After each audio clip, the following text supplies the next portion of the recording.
Alright, so here's the scoop on Bryan Townsend. He doesn't look a thing like his older brother. Not a thing like him. I mean, they both got dark skin, but not all black people look the same. There are other black people in Longmont that look more like Bryan Townsend than his brother does. There are white homeless people who look more like his brother than Bryan does. What happened was the police confused him for his brother. And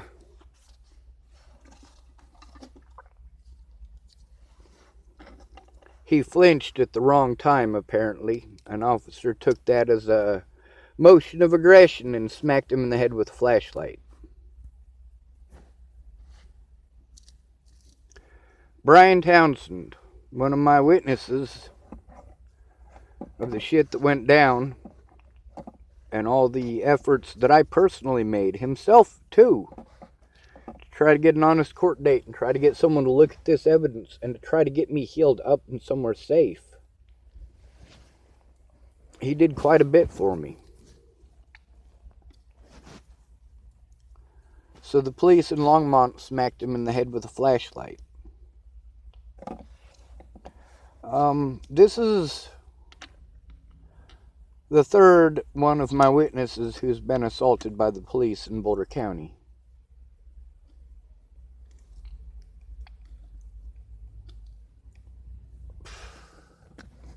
Guys, what the fuck?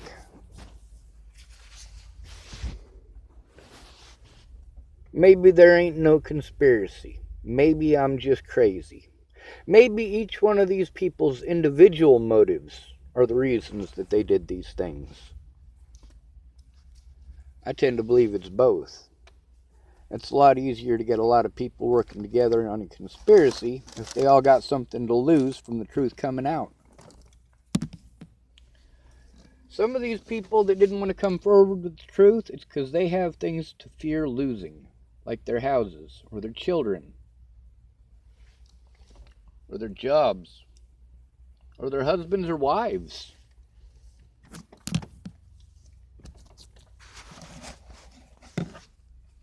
Bryan Townsend was always good to me.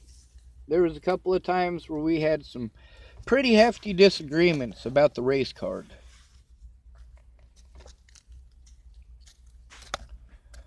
But most of our disagreements were because, well, we come from different lifestyles. We come from different places. He has a brother that lives there. I have a brother that lives there. He's a minority. I'm white.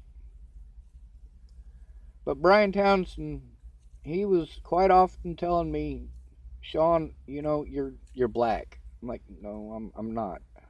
It's like, yeah, Sean, you're black. All right. The way that you get treated by the police, the way that you don't get to speak up, the way that they do whatever the fuck they want to you, Sean, you're black. Face it, you're black. No, I still get special benefits. If I was black, I'd be sitting in prison for the murder of Natalie Bollinger. If I was black, they wouldn't have bothered to investigate. A jury would have convicted him right off. They call it out of hand. Would have dismissed it out of hand.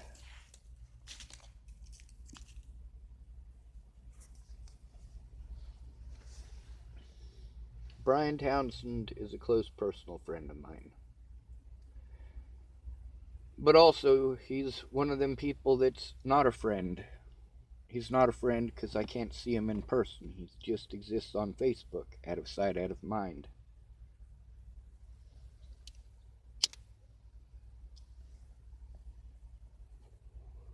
Miss Peaches is a close personal friend.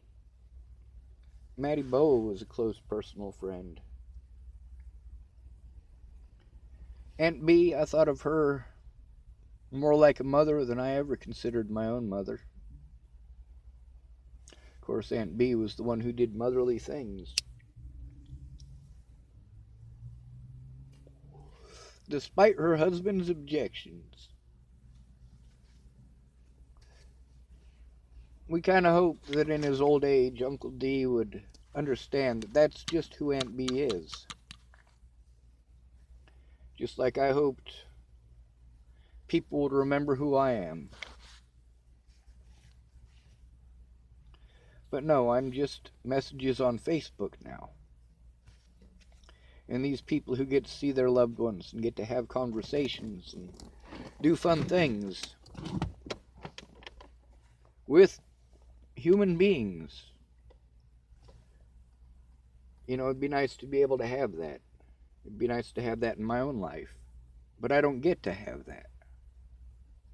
And these people who have these folks in their lives who care about them, who they care about, who are family, I don't know what that's like.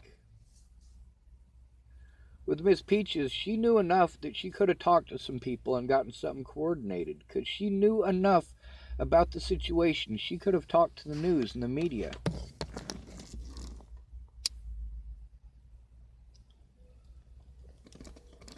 I'll never stop loving Miss Peaches. I'll never stop loving Rihanna. I'll never stop loving Brian. I'll never stop loving Ryan. I'll never stop loving Alex. I'll never stop loving Jason. I'm not going to stop loving these people. I don't know how. But the difference between the way that I love and the way that you love is that my love has nothing to do with sex. I love these people for who they were, not necessarily who they are now. Many of these people did great things for me and great things for the community. And it pisses me off that instead of telling the world how wonderful those people are, I'm bitching about the fact that they turn their backs on me when I needed someone the most.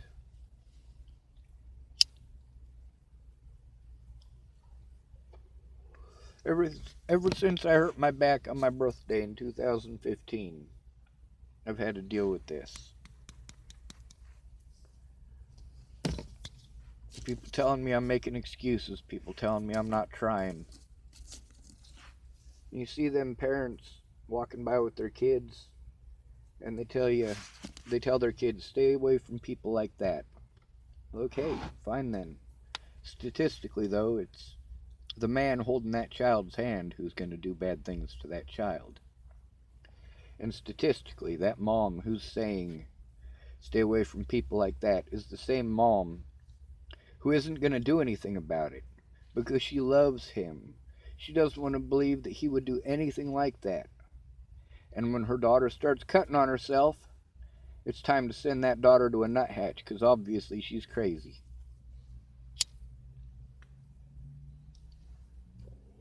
Nope.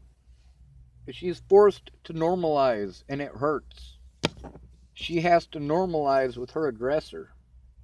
She has to make friendly and appease the man who raped her to make you happy. While you hold her hand walking down the street, you point at a bald man with a beard, dingy and ugly, and you say, stay away from those.